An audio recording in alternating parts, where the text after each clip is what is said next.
प्यारे बच्चों, आप देख रहे हैं आपका अपना YouTube channel Gill mathematics academy. आज हम थर्ड टॉपिक प्लेन पर डिस्कस करेंगे। इससे पहले स्ट्रेट लाइन और डायरेक्शन एंगल, डायरेक्शन कोसाइन, इन टॉपिक पे हम डिस्कस कर चुके हैं। प्यारे बच्चों, इस टॉपिक को समझने से पहले अगर आपने इससे पहले की वीडियो नहीं देखी है तो आप उनको प्लेलिस्ट में जाकर उन वीडियोज को देख लीजिएगा, ताकि ये टॉपिक आपको और अच्छे से क्लियर हो जाए। ये टॉपिक आपको तभी अच्छे से क्लियर होंगे जब आप उन वीडियोज को देखकर अपने टॉपिक को समझ सकें। तो now let us start. Topic है हमारा प्लेन। प्लेन क्या है? सबसे पहले हम बात करेंगे कि what is plane. Plane, a plane is a surface. Normally जैसे हम जानते हैं कि प्लेन क्या होता है, एक सरफेस होता है such that a line segment joining any two points on it. Plane पर एक प्लेन, उसको हम प्लेन कहते हैं जिस पर हम दो पॉइंट ले लें किसी भी प्लेन पर। जैसे ये आपका प्लेन है, ये पूरा बोर्ड आपका एक प्लेन है, यहां से लेकर यहां तक मैंने ये दो पॉइंट ले लिए और इन दोनों से मिलाकर मैं एक लाइन ड्रॉ कर दूं, और इस लाइन, ये लाइन जो इन दो पॉइंट से होकर जा रही है, ये पूरी की पूरी लाइन इस प्लेन पर, इस सरफेस पर लाई करे तो that portion is called the plane. जैसे ये व्हाइट बोर्ड है, तो जो भी मैं इस बोर्ड के एक वर्टेक्स से दूसरे वर्टेक्स के बीच में कोई भी दो पॉइंट लूं और उनको मिलाती हुई एक लाइन खींचूं, और वो पूरी की पूरी लाइन यदि इस प्लेन पर, इस सरफेस पर लाई करे तो that is called the plane. Normal, straight line which is perpendicular to every line lying on a plane is called a normal। ये आपकी जो लाइन ए बी है, ये प्लेन पे लाई कर रही है, और इस ए बी लाइन की एवरी पॉइंट पर जो भी मैं परपेंडिकुलर ड्रॉ करूंगा वे क्या कहलाएगी? वो कहलाएगी नॉर्मल। मैंने परपेंडिकुलर लाइन ड्रॉ कर दी यहां से, तो ये क्या होगी आपकी? ये नॉर्मल होगी। देखिए जरा, ये लाइन ड्रॉ करी, ये इस तरीके से मैंने बहुत सारी लाइन यहां पर ड्रॉ कर दी। तो क्या रिजल्ट निकलता है कि every normal to the plane, इस प्लेन पर जितने भी नॉर्मल हम ड्रॉ करेंगे वे क्या होंगे? एक दूसरे के पैरेलल होंगे। अब equation of plane, different equation of a plane. किसी भी प्लेन की इक्वेशन फाइंड आउट करने के लिए हमारे पास तीन कंडीशन में से कोई एक कंडीशन हमें मालूम हो जाए। Number one, the normal to the plane and its distance from the origin. हमें एक तो ये पता लग जाए कि ये नॉर्मल और इसकी distance from the origin. Normal हमें पता हो और इसके बीच की डिस्टेंस कहां से? ओरिजिन से, तो हम प्लेन की इक्वेशन फाइंड आउट कर सकते हैं। This equation is also known as normal form of the plane. ये क्या कहलाती है? Normal form of the plane. दूसरा क्या पता चल जाए हमें? पहला पॉइंट क्या था कि मुझे नॉर्मल पता हो जाए और उसकी डिस्टेंस ओरिजिन से कितनी है ये मालूम हो जाए, या फिर it passes through a point and is perpendicular to a given condition. किस पॉइंट से वो प्लेन पास कर रहा है और उसकी परपेंडिकुलर जो है, जो परपेंडिकुलर की कंडीशन है वह मालूम हो जाए। तीसरी condition, it passes through three non collinear point. यदि तीन पॉइंट हो मेरे पास और वे एक दूसरे के कोलिनियर ना हो तो तब भी हम प्लेन की इक्वेशन बता सकते हैं। क्या बता? नंबर वन, मुझे नॉर्मल मालूम हो जाए और उस नॉर्मल की जो है ओरिजिन से डिस्टेंस। नंबर टू, किस पॉइंट से प्लेन पास कर रहा है और उसकी परपेंडिकुलर की कंडीशन क्या है। Number three, three non collinear point मुझे मालूम हो जाए। इन तीनों में से कोई भी कंडीशन हमें मालूम हो जाए तो हम प्लेन की इक्वेशन बता सकते हैं। First of all, first cases, equation of a plane is normal form. Plane की इक्वेशन नॉर्मल फॉर्म क्या बताया था नॉर्मल फॉर्म में कि एक तो परपेंडिकुलर जो है उसका नॉर्मल पता लग जाए, उस नॉर्मल की ओरिजिन से परपेंडिकुलर डिस्टेंस पता लग जाए। जैसे ये है, ये जो है ओ, ये हो गया नॉर्मल, क्या हो गया ओ एन, इस प्लेन पे नॉर्मल, ये आपका एक प्लेन है, इस प्लेन पे नॉर्मल क्या है ओ एन, और इसकी ओरिजिन से डिस्टेंस क्या होगी आर, सॉरी डी, ओरिजिन से डिस्टेंस क्या होगी डी। और जो ये पी है, ये एक पोजीशन वेक्टर है जिसकी ओरिजिन से डिस्टेंस आर होगी। पी के कोऑर्डिनेट क्या हो जाएंगे एक्स वाई जेड। तो in this case normal equation क्या हो जाएगी वेक्टर फॉर्म में, r dot n unit vector, r dot n unit vector is equal to d. ये होगी आपकी नॉर्मल फॉर्म। ध्यान रखना n is the unit vector of a given vector. और कार्टेशियन फॉर्म क्या हो जाएगी, मान लीजिए एक यूनिट वेक्टर एन है जिसकी इक्वेशन क्या है l x plus m y plus m z. N एक यूनिट वेक्टर है, एक यूनिट वेक्टर जिसकी इक्वेशन है l x plus l i plus m j plus m k, ये एक यूनिट वेक्टर है। तो कार्टेशियन फॉर्म क्या होगी l x plus m y plus m j is equal to d. D क्या है ओरिजिन से उसकी परपेंडिकुलर डिस्टेंस, और यूनिट वेक्टर क्या है l i plus m j plus m k. Please देखना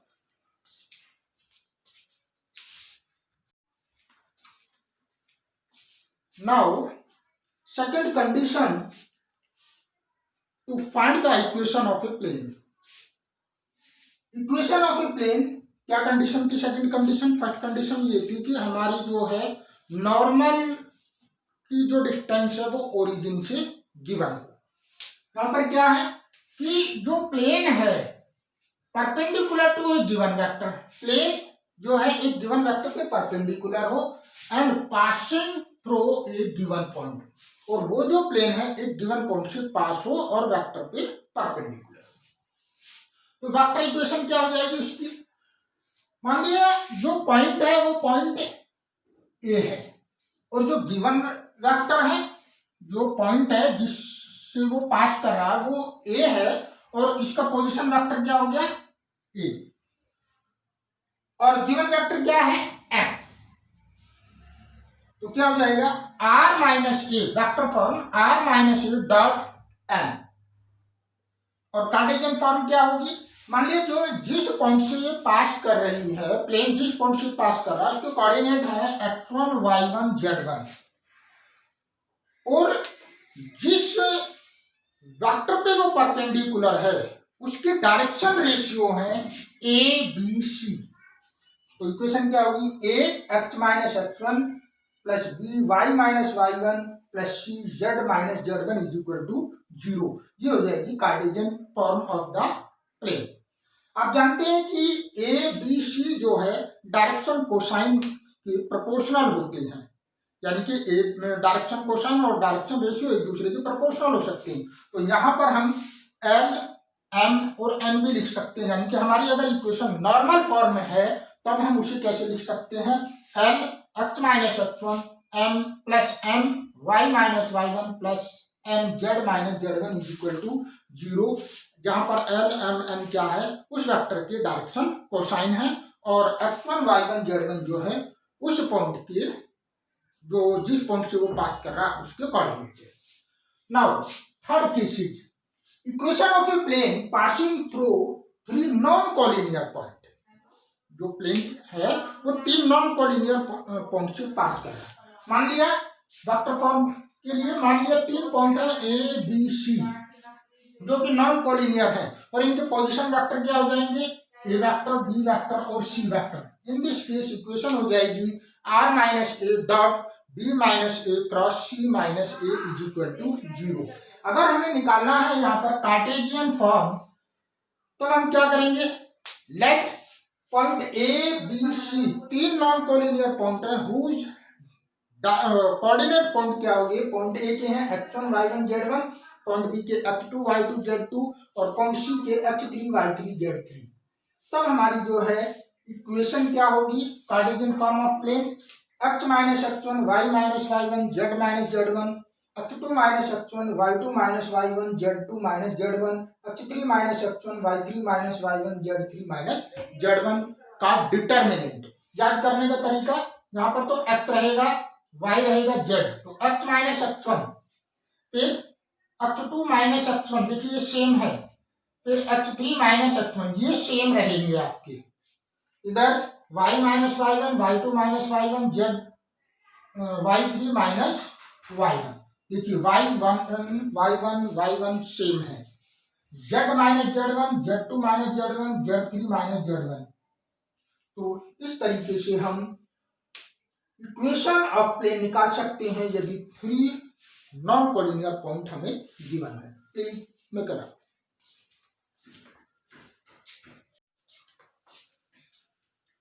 Now, different form of the plane. First of all, intercept form of the equation of a plane. Intercept form एक ऐसा plane जो तीनों axis को intercept कर रहा है, एक ऐसा प्लेन जो तीनों एक्सिस को इंटरसेप्ट कर रहा है। ये जो प्लेन है ए बी सी, ये एक्स एक्सिस को ए 0 0 पर इंटरसेप्ट कर रहा, वाई को 0 बी 0 पर और z को 0 0 सी पर इंटरसेप्ट करा। इंटरसेप्ट मीन्स ओरिजिन से पॉइंट ए की डिस्टेंस a है और ये b की डिस्टेंस b है और c की जो डिस्टेंस है वो c है। तो in this case intercept form होगी x upon a plus y upon b plus z upon c is equal to 1, जहां पर a क्या है, x एक्सिस से डिस्टेंस है, और b जो है y एक्सिस से डिस्टेंस है, और c जो है z एक्सिस से इंटरसेप्ट डिस्टेंस है। Now plane passing through the intersection of the two given plane, दो गिवन प्लेन है और हमें एक ऐसा प्लेन बताना है जो इन दोनों प्लेन से पास कर रहा है। तो यदि वेक्टर इक्वेशन दे रखी है तो वेक्टर इक्वेशन क्या है हमारी, r dot n1 is equal to d1 और r dot n2 is equal to d2।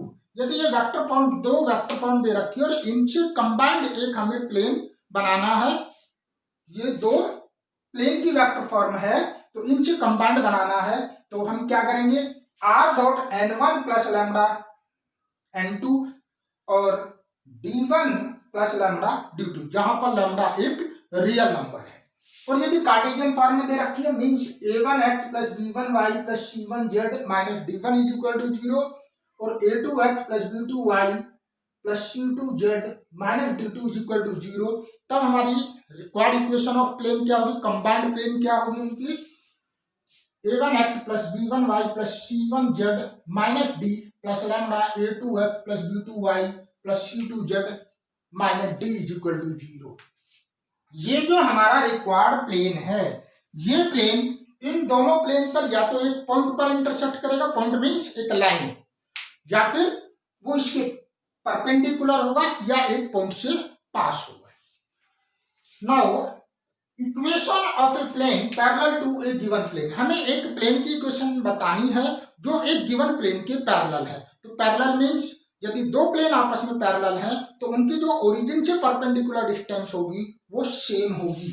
Means मान लीजिए ये जो है हमारी the vector equation of a plane parallel to a given plane, इस प्लेन के पैरेलल अगर हमें एक प्लेन की इक्वेशन बनानी है तो r डॉट n, ये जो परपेंडिकुलर डिस्टेंस है, ये जो n है वेक्टर, ये सेम होगी इज इक्वल टू d2। और यदि कार्टेशियन फॉर्म में है ax plus by plus cz minus d1 is equal to 0, तो इसकी कार्टेशियन फॉर्म क्या होगी, प्लेन की इक्वेशन, जो ये जो प्लेन है इस प्लेन के पैरेलल है, तो ये हो जाएगा ax plus by plus cz minus d2 is equal to 0। d2 जो है वो प्लेन की डिस्टेंस है। तो प्लीज मेक इट आउट।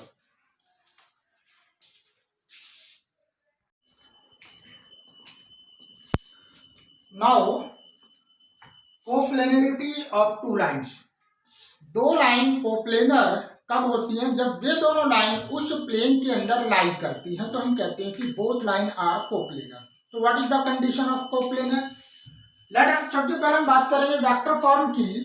तो वेक्टर फॉर्म जो है लाइन की इक्वेशन क्या होगी, दो इक्वेशन हमने ले ली, r is equal to a1 plus lambda b1 और r is equal to a2 plus lambda b2।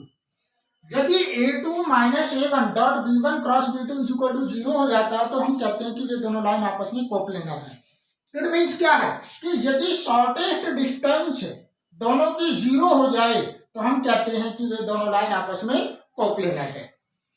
अगर लाइन की इक्वेशन हमारी कार्टेशियन फॉर्म में है तब हम क्या करेंगे कि x2 minus x1 y2 minus y1 z2 minus z1 और a1 b1 c1 a2 b2 c2 इनका डिटर्मिनेंट यदि 0 हो जाता है तो हम कहते हैं कि both line are coplanar. Means वही है कि शॉर्टेस्ट डिस्टेंस यदि 0 हो जाता है तो इसका मतलब ये दोनों लाइन कोप्लेनर है, और शॉर्टेस्ट डिस्टेंस 0 होने का मतलब है कि बोथ लाइन जो है इंटरसेक्ट कर रही है एक दूसरे को। यदि आप ये चेक करना चाहते हैं कि दोनों लाइन कोप्लेनर है और साथ में जो इंटरसेक्ट कर रही है, यदि दोनों लाइन एक दूसरे को इंटरसेक्ट कर रही है तो शॉर्टेस्ट डिस्टेंस 0 होगा। अगर वो कह रहा कि check both line intersect each other then you have to prove that shortest distance is equal to 0, means a2 minus a1 dot b1 cross b2 is equal to 0, या ये डिटर्मिनेंट आपका 0 हो जाएगा।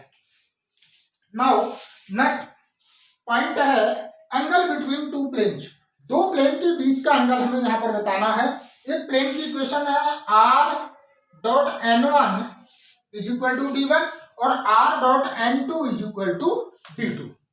तो इसके बीच का एंगल क्या होगा, वही जो नॉर्मली हम पढ़ते हुए आए हैं, cos theta is equal to n1 dot n2 upon n1 mod n2 mod. For perpendicular n1 dot n2 is equal to 0 और for parallel n1 is equal to lambda n2। अब यदि इक्वेशन हमारी Cartesian form में है, means plane की equation Cartesian form में है, means a1 x plus b1 y plus c1 z plus d1 is equal to 0, a2 x plus b2 y plus c2 z plus d2 is equal to 0। तो क्या हो जाएगा, direction ratio, यानी कि n1 dot n2 हम यहाँ पर कर रहे हैं, तो a1 a2 plus b1 b2 plus c1 c2 upon under root में a1 square plus b1 square plus c1 square under root a2 square plus b2 square plus c2 square. अब यदि ये दोनों आपस में परपेंडिकुलर है तो वही condition a1 a2 plus b1 b2 plus c1 c2 is equal to 0 और for parallel a1 upon a2 is equal to b1 upon b2 is equal to c1 upon c2 is equal to constant. Distance of a point from a plane. Next point है हमारा distance. हम उस plane की distance एक point से निकालना चाह रहे हैं। मान लिया P एक पॉइंट है जिसका पोजीशन वेक्टर है a, तो उसकी डिस्टेंस क्या होगी, और हमारी प्लेन की इक्वेशन क्या है, r dot n is equal to d। तो परपेंडिकुलर डिस्टेंस क्या होगी, a dot n minus d upon n mod, a dot n minus d upon n mod. यदि इक्वेशन हमारी कार्टेशियन फॉर्म में है तो क्या हो जाएगा, आपकी प्लेन की इक्वेशन क्या है, ax plus by plus cz is equal to d। तो ये हो जाएगा ax1 plus by1 plus cz1 minus d upon under root a square plus b square plus c square का इस सारे का मोड हो जाएगा। यदि दोनों लाइन कोई दो प्लेन की इक्वेशन है, a1x b1y plus c1z is equal to d1, a2x plus b2y plus c2z is equal to d2, ये दोनों लाइन आपस में मान लिया ये पैरेलल है और आप इनके बीच की परपेंडिकुलर डिस्टेंस निकालना चाह रहे हो, तो कोई से भी प्लेन से पॉइंट लेंगे और उस पॉइंट से दूसरे प्लेन पे हम परपेंडिकुलर डाल देंगे, वही आपकी परपेंडिकुलर डिस्टेंस हो जाएगी। तो please make it.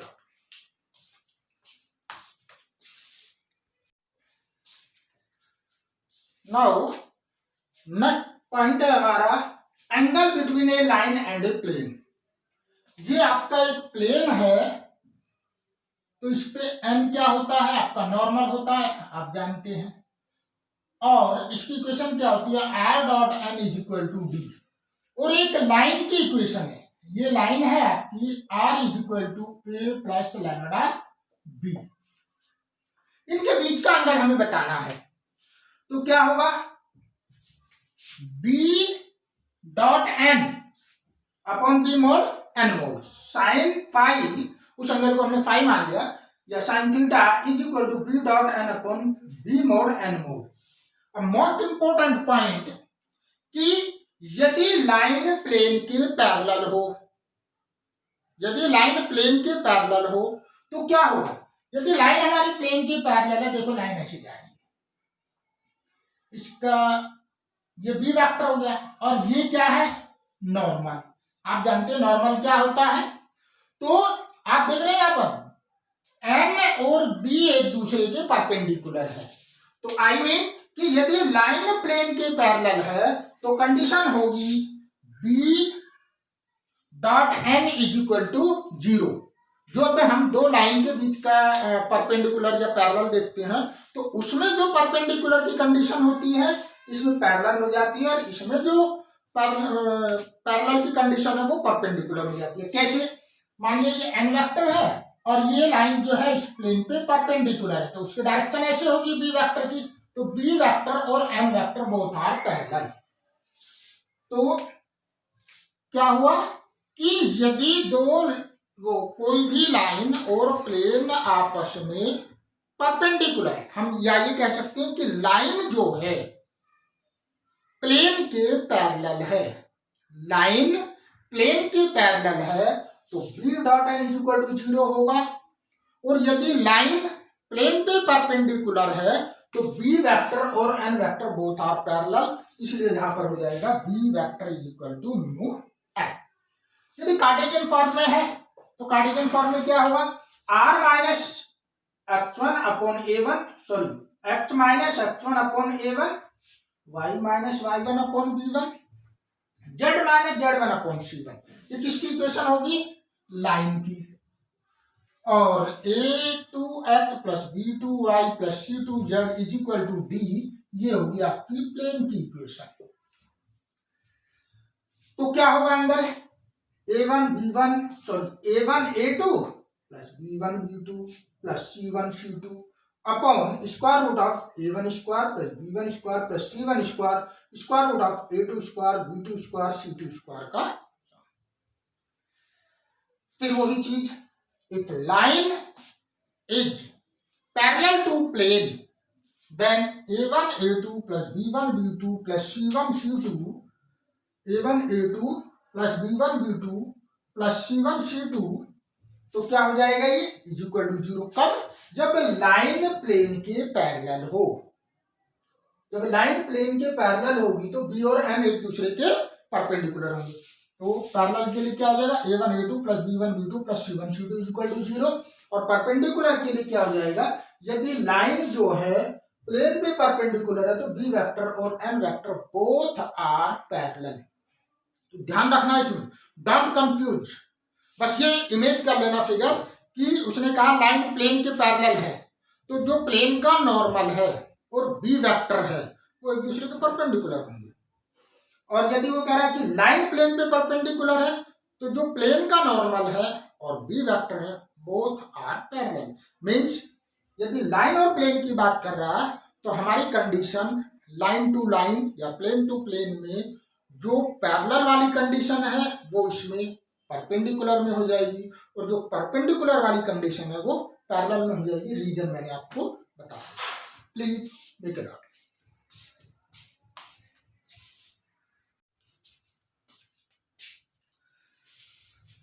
Now, exercise 11.4. In each of the following cases, determine the direction cosine of the normal to the plane and distance from the origin. Very simple question. इसने ये कहा है कि जो direction cosine बताने हैं normal से और उसकी डिस्टेंस बतानी है, तो मैं आपको बता रहा हूं बी पार्ट इसका, बहुत आसान।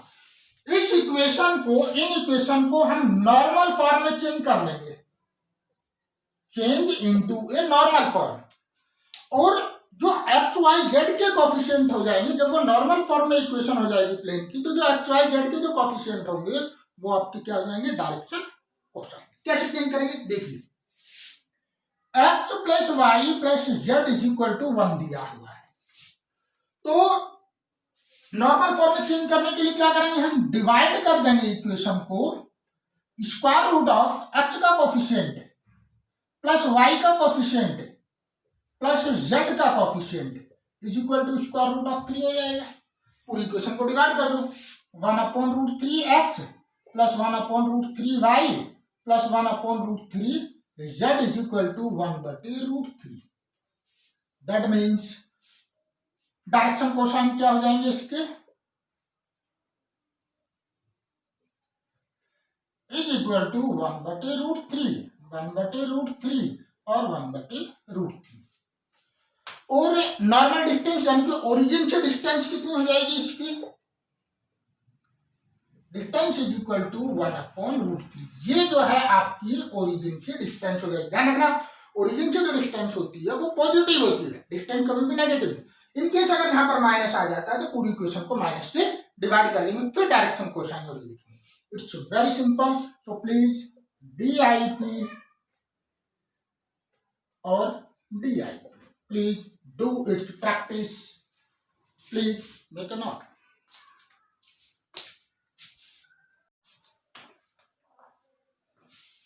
Now solution number 2, find the vector equation of a plane which is at a distance of 7 units from the origin and normal to the vector 3i plus 5j minus 6 की। उसने कहा है कि vector equation बतानी है और origin से normal, तो इट मीन्स क्या है, इसकी डिस्टेंस जो है 7 है। इट मीन्स ये है कि you have to find the normal form of a plane, you have to find the normal form of a plane. तो यहाँ पर क्या दिया है, एन वेक्टर दिया है 3i 5j minus 6 के। तो इक्वेशन ऑफ प्लेन क्या होती है, equation of normal form plane, plane की नॉर्मल इक्वेशन क्या होती है, r.n cap is equal to d. तो ये n वेक्टर है, तो इसका n कैप कैसे निकालेंगे हम, n cap is equal to n vector upon n का मैग्नीट्यूड, 3i 5j 6 के डिवाइडेड बाई 3 का स्क्वायर 5 का स्क्वायर और 6 का स्क्वायर, मीन्स कितना हो जाएगा, 3i 5j 6 के डिवाइडेड बाई 9, 25 और 36, कितना हो गया ये हो जाएगा 3 अपॉन कितना हो गया 11, 20, ये आ गया 61, 70 square root of 70i plus 5 upon 70j minus 6 upon 70k। ये हो गया आपका एन वेक्टर। तो नॉर्मल फॉर्म क्या हो जाएगी, r.3 upon 70 plus 5 upon √70j minus 6 upon √70k is equal to D7। That is your answer. Very simple question. जो normal form है, नॉर्मल फॉर्म जो प्लेन की होती है वो ये होती है r.n cap is equal to D। Please make it out.